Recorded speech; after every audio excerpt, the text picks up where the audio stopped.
What's up mga kapetas? Welcome na naman nga sa panibagong araw ng buhay ko. Bali ngayong araw nga, maagang nagising ang mga batang mayaman. Sakto, maganda pa ang init ng araw. Tapos meron nga sila mga abot sipon, tamang-tama makakapagpaaraw kami. Bali nag-drive-thru lang kami ng egg disal sa McDo at dito na nga kami kumain. So totoo lang talaga, kumakalma yung pagkatao ko pag nakikita ko naglalaro at nag-e-enjoy si Harrison. Kaya most of the time talaga, ang gusto ko ng tambayan ay yung alam kong mag-e-enjoy, magtatatakbo siya. Buti na lang talaga, sabay nagising ng maaga yung mga pagkatao nila, nakapunta kami dito at kahit paano nakapag-banding na nga rin. Syempre, this time, prepared na yung mga pagkatao namin. Dilahan na namin sila ng panligo para hindi kami nai-stress. Salamat! At kinahaponan nga, dumiretso na ako dito sa Little Dreams Playhouse. Dahil alam nyo naman na ikakasal na si Sinyong Tunay, uy. At meron nga kaming mga arkilahin sa kanila na makikita nyo sa kasal. Sobrang ganda pa at bagong-bago, so tamang-tama talaga to. Tinignan nga namin ang actual para alam namin kung saan ipopwesto. Sobrang ganda, hindi talaga ako nagsisisi na inarkila namin ito sa Little Dreams Playhouse. Tamang-tama talaga ito sa kahit na anong okasyon. Bali itong una naming chinek. Ang tawag nga dito ay cocktail mocktail bar. Dito sobrang cute kasi may mga cocktail or refreshing juice na ilalagay. Tapos provided na nga rin nila yung glass. Tapos sobrang cute ng paglalagay dahil para kang naglalagay ng gasolina. Bali pag inarkila nyo nga ito, included na dito yung 5 flavor. Tapos meron na rin isang bar attendant. Sobrang ganda ng idea na to kasi syempre dahil yung kasal niya ay summer, sobrang init ng panahon. Tamang-tama, pag nasa reception at hindi pa nagsisimula, pwede sila ditong uminom, mag-chill-chill, ganyan. Tapos ang kagandahan, sobrang aesthetic. Aba naman.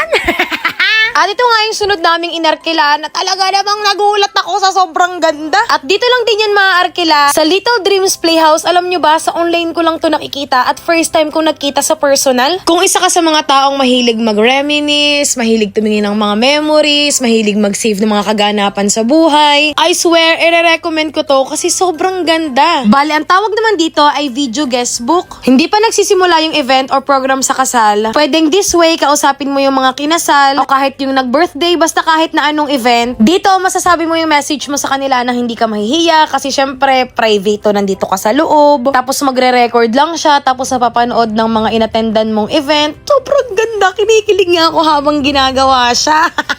Kasi sobrang cute ng idea, nakakayaman, tapos magandang memories talaga siya. Kasi once in a lifetime, every occasion na ginagawa natin sa buhay. Hi guys! So ipapakita ko sa inyo, sobrang ganda. Ang ganda sa mga event nito, I swear. Nakikita ko lang to online. Ngayon, meron na sa Kalapan. Yan. Tapos pag ginano nyo to, manapanood nyo yung ni-record nyo or ikiklik lang natin siya. Wait lang. Kita mo yung sarili mo dyan. Yan, kita mo yung sarili mo dyan. Tapos kukunin nyo lang to para mag-start na yung recording. And yes, I'm recording! Hello! Congratulations sa wedding nyo. I'm so proud. Ganyan-ganyan. Tapos naka-record ka na dyan. Tapos kung gusto mo lang stop yung recording, ilagay mo lang ulit siya dyan. And naka-stop na yan. Tapos iangat mo lang ulit to rewatch. Ang ganda! Ang galing! Tapos, paano makuha yung mga videos na yan? Merong SD card na ibibigay. At yun, sobrang gandang remembrance na any occasion. Sobrang ganda. Sobrang ganda nito, I swear. Meron na dito sa Kalapan. Ganda. Kasama na yung mga yan pag in-avail nyo, yung design na yan. Ang ganda. Meron din sa kanila nitong mirror selfie stand. Mas makakasave kayo kung package nyo kukunin. Itanong nyo na lang sa Little Dreams Playhouse kung magkano. I'm so happy dahil lahat yan makikita nyo sa wedding ng si Sinyong Tunay. Uy, sobrang ganda, sobrang aesthetic at sobrang memorable. At pagka-uwi ko nga ng hapon, nagising na nga ang mga bata. Sakto, nasa mood akong magkikilos. Tapos, ang mahal na nga ng gas ngayon, kaya naman naisipan naming maglakad. Salamat! Sakto naman kasi nagkikrave ako sa kwek-kwek, sa mga tuhog-tuhog na ganyan. At gusto ko rin ipasyal ang mga bata, kaya naman in-all-in ko na naglakad kami hanggang dito sa bayan. Salamat! Tapos kung mapapansin nyo, sabay-sabay kaming naglingunan kasi may nag-aaway sa kabilang street. Talaga namang chismis na yung lumalapit sa amin. Hala! Nung mga oras na nga na ito, feeling ko mas sumarap yung isaw. Ala, hindi.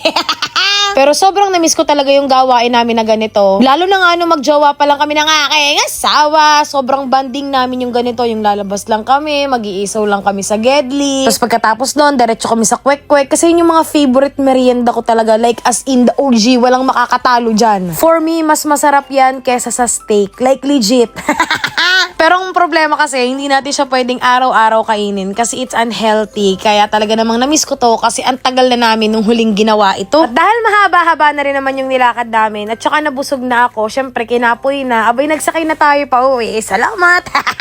At habang pauwi nga kami, in-interview ng aking asawa, si Kuya Driver, at medyo naririnig ko yung hinaing, kung gaano kamahal ang gasolina, kung gaano kahirap, ganyan. Sakto, mabait naman si Kuya, kaya sabi ko, gusto kong gumawa ng good deed. Gusto kong pasahin si Kuya ngayong gabi na ito.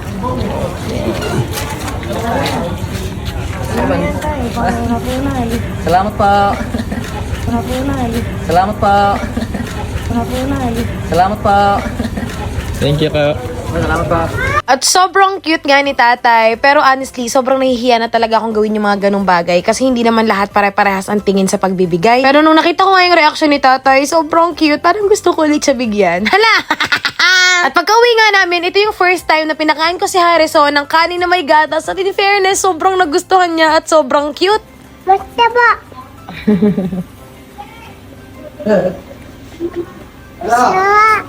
Sarap. Ang galing naman.